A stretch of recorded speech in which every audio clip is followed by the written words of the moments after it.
Camera கூட இல்லாத இந்த சாதாரண போனை பயன்படுத்தி எப்படி இந்த கியூஆர் கோடுக்கு பணம் போடுறது அப்படிங்கறத நம்ம இப்ப இந்த வீடியோல பாத்துறோம். அது மட்டும் இல்ல, இந்த போன்ல இன்டர்நெட் கூட கிடையாது. இந்த போனை பயன்படுத்தி உங்க கியூஆர் கோடுக்கு நான் பணம் போட போறேன், உங்களுக்கு பணம் கிடைக்கும் நம்புறீங்களா?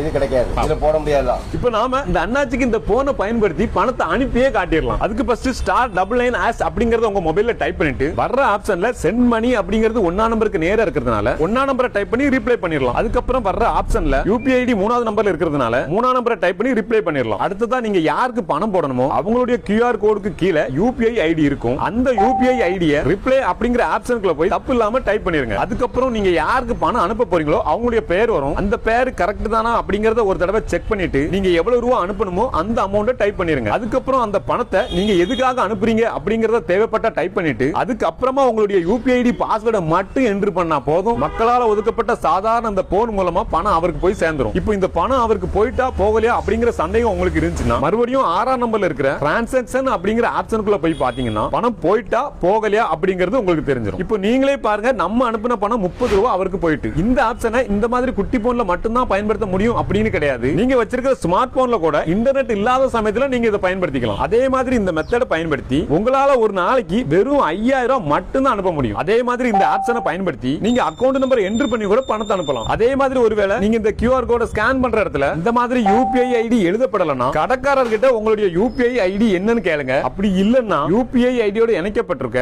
மொபைல் நம்பர் என்னங்கறத கேட்டு மொபைல் நம்பர் அப்படிங்கிற ஆப்ஷனை பயன்படுத்தி பணத்தை அனுப்பிடுங்க.